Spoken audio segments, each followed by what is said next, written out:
Yo, yo, yo, yo, what's up, Paulie Malignaggi, Tommy Rain known. This is Tommy and Paulie's Big Fight Forecast. We hope you've been enjoying all our episodes. We noticed you're starting to watch us a little bit more. Hope you enjoy our picks, our discussions. And remember, always give us your thoughts in the comments. Smash the like button. And what else we got to cover here, Tommy? We got another big week of boxing. It's Thanksgiving weekend, but boxing never rests. After last week's big Riyadh season and a couple other shows, we got ProBox this week, man, and we got a big DAZN card, right? Ben Whitaker on DAZN, the Yeah, the Olympic medalist, gold medalist from England, who's been up and down in his pro career, been a bit inconsistent, but he's got a new deal. I think he signed with Hearn, right, yeah, Tommy? Yeah, he yes. left box, so he signed with Eddie Hearn, and this will be his first fight with Hearn or second? That I don't. I think he's coming off the revenge knockout, right? I mean, he had the no contest with the draw. They called it a draw when he fell out of the ring and he got injured. Yeah, yeah, yeah, yeah. Okay, and he got the win in the rematch. Knockout in the rematch. He was very Oh, uncomfortable in that first fight, and he was yeah, lucky. yeah. Okay. All right, so here we go. So let's discuss. I guess let's start with that card first. Who's the co-main event on that one? We start with Well, the he's co-main the event. he's the main. So the co-main event is actually a rematch. It's Cameron Vuong against Gavin Gwynne. So Gavin Gwynne's been around forever. Rematch. First fight was a war.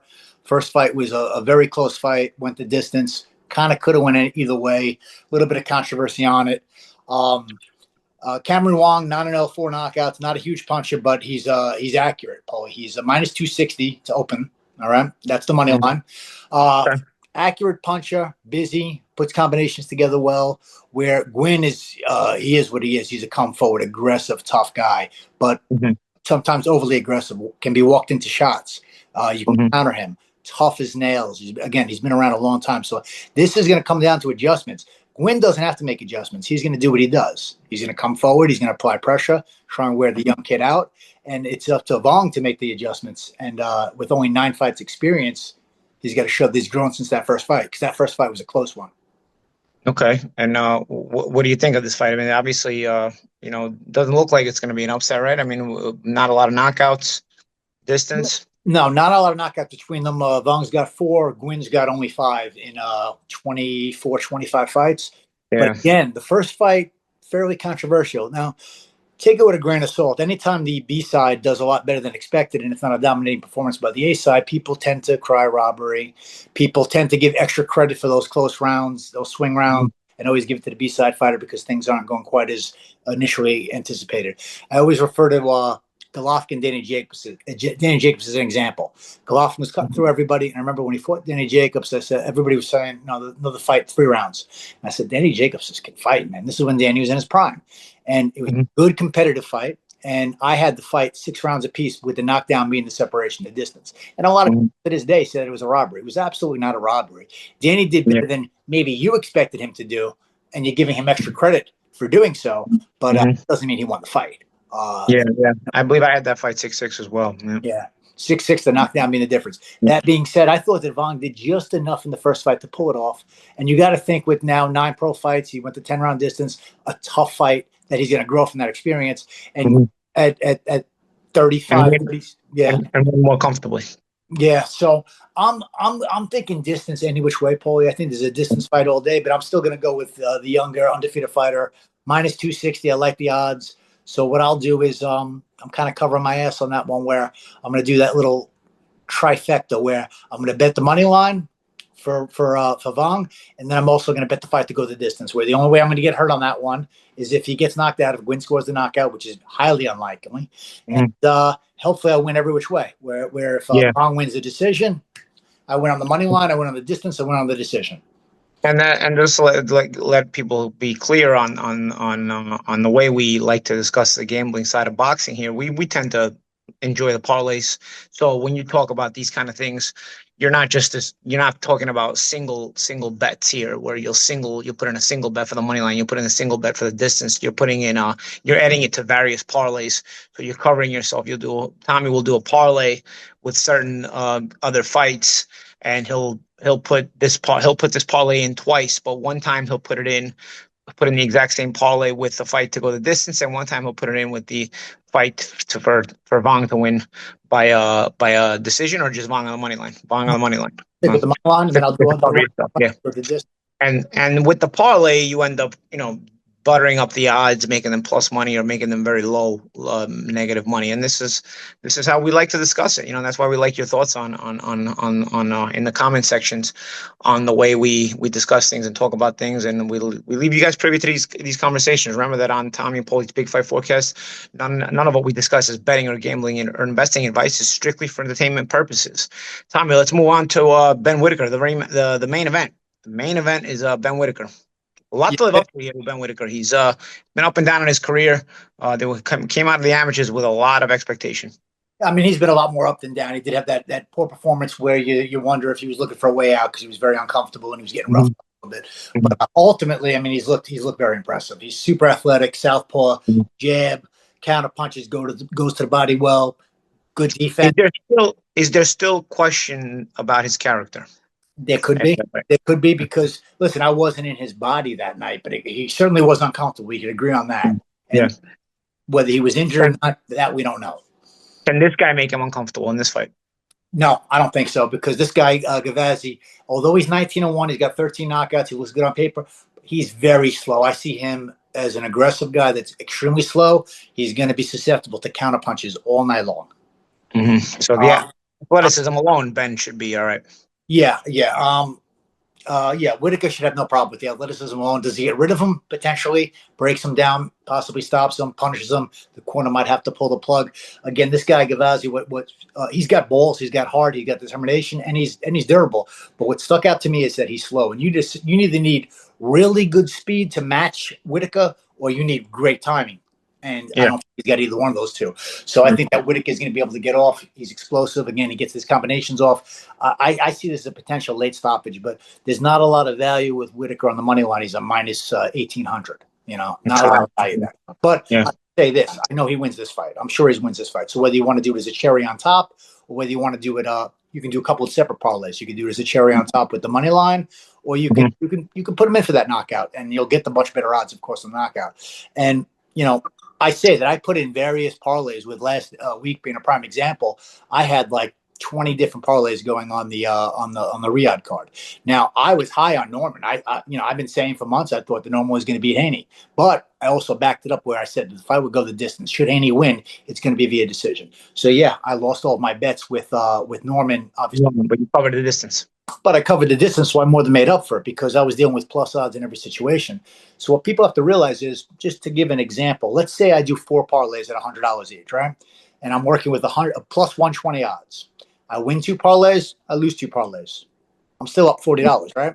Yeah. If I do those same 4 parlays with negative 120 odds, I win 2, I lose 2. What am I? You're down. I'm down $40. That's why I try to always put all my parlays in with plus odds, because you can afford to lose some bets here and there because you're ultimately going to come out on top if you're evening out. You know what I mean? So so with this particular situation, I'm going to probably put a couple in for Ben for just the money line, but I'll take a chance on the knockout. I'll take a chance. I think there's a possibility that he gets rid of this guy.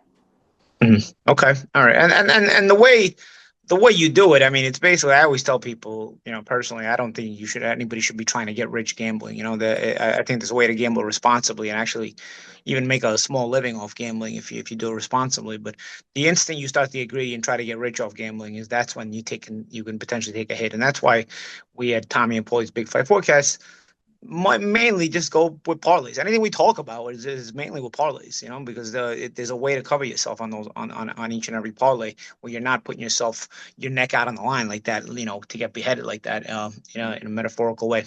All right, let's move on to Saturday, man. Thanksgiving weekend. That card is in England. So in England, they don't have Thanksgiving weekend, but this is an American card, and the Thanksgiving weekend, yours truly is working it, so I won't obviously give too many thoughts on it. But we got 3 fights on the board. We got we got 5 fights televised. I think we got 5-6 fights televised on Saturday night. So I hope everybody joins us for that. And if you digest off some food or watching some fights on Saturday night. always some potential upsets on ProBox TV. I've seen several and many actually. What do you think about this week's card on ProBox TV? And are there upset potentials? A lot of even matchups, which means they tend to go the distance, which means a long night's work for me if all of them do go the distance. But let's give your thoughts, Tommy. Hey, you're reading my mind there. I'm going to go over 3 fights on the ProBox card, and all 3 of these could potentially go the distance. So yeah, you might be behind that mic for a few hours on And I Saturday night in Fresno, California. Yeah. As long as they're good though, I don't mind. I never mind calling good fights. Yeah, Eric Badillo Maris, 18-0, 8 knockouts. Let's see. Southpaw, undefeated. Good fighter, determined. Edwin Soto, listen, this is an interesting fight. Edwin Soto is a plus 188 underdog. Jonathan Gonzalez, he lost, I believe, it was a majority decision when he fought for the world title. Very competitive in that fight.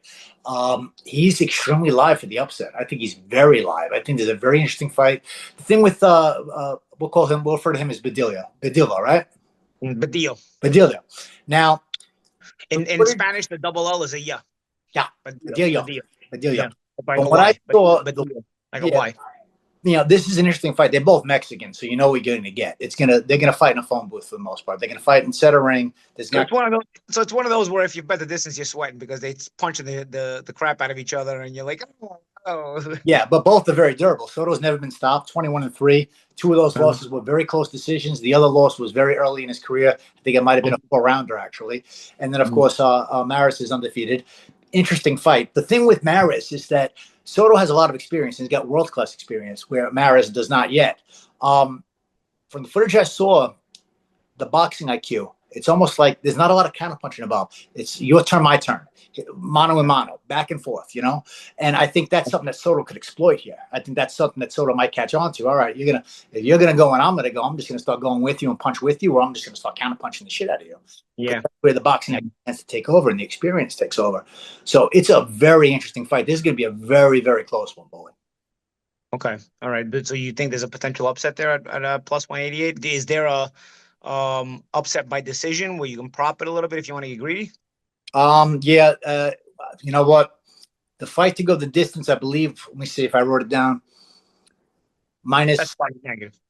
Was it minus 300? I want to say. No, that one. I'm sorry. That one was not up yet on the prop bet. That was a different fight I'm looking at. So no, it was just the money line on that. So it was minus 240 for Mares, and then Soto was plus 174. So I do like get Soto by decision, or no? Is there an odd, and is there a way to get Soto by decision? Is there odds on that? No. There will be later in the week, as of the time that we're filming this, because we're filming this a little early in the week. The prop bets for that particular fight were not up yet, but I think this fight goes the distance any which way. What are the odds going to be on the distance? I'm not sure. I'm thinking probably in the ballpark of minus 350, which is not terrible. But what about Soto by decision? If he's plus 194 on the money line. Yeah, so if they got him a plus 174 for the upset on the money line, I'm thinking he's going to be about a plus 250 for the decision. Okay, all right. So again, a separate parlay situation. I'm going to put it in for go the distance, which is what I'm most comfortable with. I think this fight does go the distance, but I'll put a little bit on Soto for the upset. I think there's a possibility Soto pulls the upset. And then I get greedy. You'll just put Soto on the money line. You know, correct. You got plus money. Okay, correct. Exactly. I got you. All right, man. Next fight is the co-main event, man. It's Justin Poldo, who's been, when he's on, he's been super impressive. When he's on, he's been, he actually had an impressive stoppage last year over Rakimov, who was an ex-world champion. Brutal. Yeah, really sharp fighter. But like I said, he comes and goes. You know, I've also seen him, underperform and underwhelm a little bit. I think last time he didn't make weight. Last time he was supposed to fight for us, he didn't make weight, and his fight got canceled. So, what do you see here? 19-2, 9 knockouts, accurate puncher. The knockout that you just talked about probably ended that guy's career. I mean, that was a brutal knockout after sustained punishment throughout the course of 7 or 8 rounds, right? Yeah. He's very aggressive. He's accurate, but he's also a big favorite here. He's a minus 750. Is he the biggest puncher? I don't think he's the biggest puncher. I think that he scored that explosive knockout on ProBox. He's accurate and he's snappy constantly. Yeah, no, he's snappy. I think it was a combination of him also being there with somebody who was very susceptible to getting hit, and he just opened up on him. Nike Theron, who he's fighting 21-14 knockouts plus 430. Little on the slow side, but a real good gas tank. So he's going to be aggressive. He's going to come forward. He's not going to stop fighting at any point. I think this is a very interesting fight as well. At plus 430, I mean, is he going to win? Probably not. I think No, that's actually, you talk about a guy with a good gas tank. That's actually the kind of thing that got Poldo beat. What was Poldo's last loss? I forgot the guy's name. Was it you see it on there? I don't have access to my phone right now. We're filming the slide. Yeah. So the last loss, it was the guy who was kind of pushing him.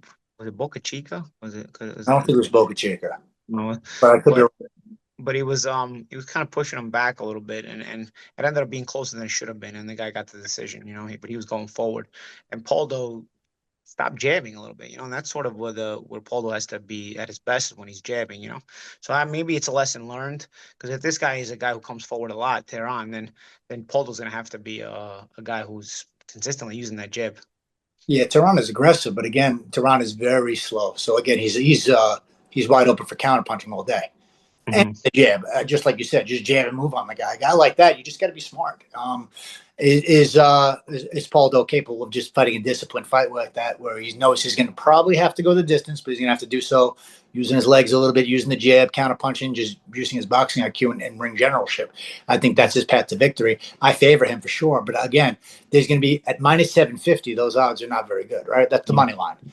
What's the odds for the fight to go to distance? That one, the props are not out yet. We have it for the main event, but we don't have it for that one yet. So I'll tell you this, though, for the fight to go the distance or to not go the distance will be better odds than that minus 750. So, again, I'm leaning towards the distance. And, again, you'll look at a minus 350 situation here.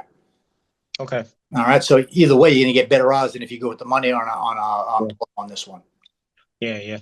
All right. Let's move on to the main event, and that's Muhammad Yakubov. Yakubov is a bit of a disruptive style, man. He fought William Foster in the last fight, and Foster had looked really impressive on our air before, and it was a close fight. I thought Foster started doing a little better later in the fight and made the fight close, but Yakubov, disrupted a pretty clean style of Foster. When you look at Foster in the past, he's been pretty sharp, but Yakubov was able to disrupt it a little bit. He can be a little bit physical. He can throw punches and bunches when he's close to you, just make it a little uncomfortable. So he's a guy who, and again, he's got that Eastern European mentality where he's looking to break you. He's not quite as sharp as a lot of other Eastern Europeans. He's from Tajikistan. I think it's Tajikistan. But either way, not an easy guy to deal with. No, he's a southpaw. He does use angles, and he's aggressive. He's a very aggressive southpaw. But he's a little bit wide, even with the angles. Like when he steps, he's not. Yeah, a little wide. He's not as polished or as clean as Lomachenko, but listen. Yeah. But very fighter. I believe his only loss was to Shockey Foster, who was a slick guy. Who's not a world champion right now. Exactly. And I saw the fight with William Foster. I bet that fight to go the distance. Foster got off to a very slow start, and yeah, you're right. He played catch up late in the fight, but it was a little too little. Too late. But Christian Cruz, Chacon that he's in with plus 500. He's also a southpaw. He's unorthodox. Boy, I'll tell you the truth. I don't know if he's a southpaw or if he's right-handed, because he squares up so much because he's so wild and unpredictable and all over the place. So I think a lot of times he doesn't know what he's going to do. So this is an interesting fight. What do you think? Is this one of those accidental headbutts, fight doesn't go the distance type of thing? I hope not. I sure hope not. But I mean, his style is just so aggressive and awkward. Yakubov was also susceptible to headbutting himself. He's a little bit awkward himself. The way. Yeah, but he's got the boxing IQ pole. This guy is very easy to counter. So I think he'll catch up to the fact that Chacon is very easy to counter and use his aggressive nature against him.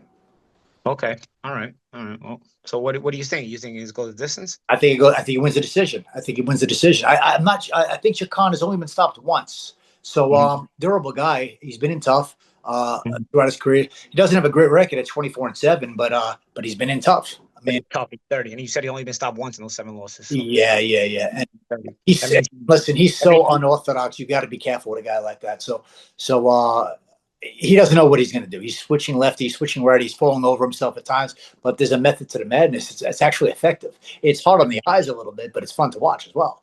So in reality, I think there's a possibility for trifecta on ProBox where all 3 of these fights actually go the distance.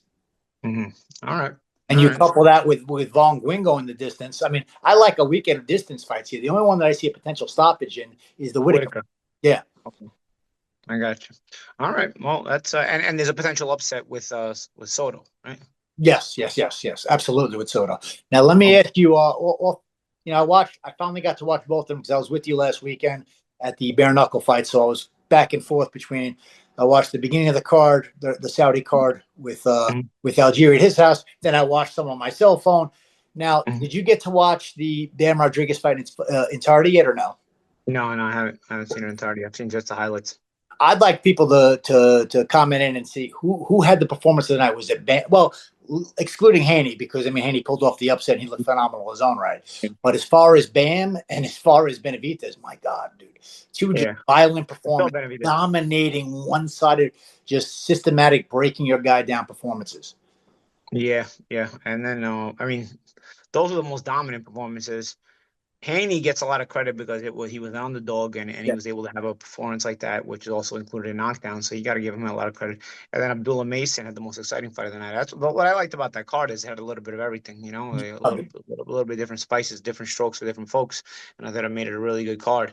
Um, and we didn't do too bad either. You know what I'm saying? No, Yeah, yeah, not at all. you looked at Norman as the upset guy, but we also made it a point to say, and which you notice on this show, we do that too. We do it on a lot of shows, is made a point to say that that's a distance fight and you cover yourself with a distance. So Yeah, that's and I was high. The only one I said last week, the only one that I was certain that would not go the distance was Bam, and even at that, Martinez was a yeah, kick. I think it was sturdier than we thought. Yeah, Bam kicked his ass for 10 yeah. rounds. Goodness. And even Noakes, no, Noakes fought tough early on. Yeah, yeah. Abdullah was, had to really work for it before pulling away late, and a couple of the scorecards had it really close, right? So The cards had a 114, 115, 113. You got yeah, one swing round. Now you got a draw, which is crazy. I yeah, thought Mason won the fight comfortably. yeah, But listen, I would pay to watch Noakes fight anybody in that division. Noakes is an yeah. absolute beast. That's a tough weight class, bro. But I That's mean, a tough. can you imagine being yard out there? You got Benavidez kicking the shit out of you, and he's yelling at you to fight Yeah, back while he's yeah. doing it. I think Benavidez just doesn't want to feel like he's bullying somebody. Like he wants to be like, "Yo, fight me back, so I can feel like I'm earning this," you know. Dude, And that guy. Benavidez wants work. Well, he's gonna get work because Zurdo and him is gonna be a good fight. I think, that's Yeah, gonna be yeah. a good one. All right, man. Guys, don't forget to leave your comments and give us your thoughts on these picks. Let us know what you think about these fights, and how excited are you for the PBC card next week? We're gonna be having obviously we'll have a show before that PBC card next week. That'll be a good one. Big one. The boxing always closes the year in style, and I think this year will be some interesting shows in December. We look forward to covering each and every week on Tommy and Paulie's Big Fight Forecast. Smash that like button, and we'll see you next time.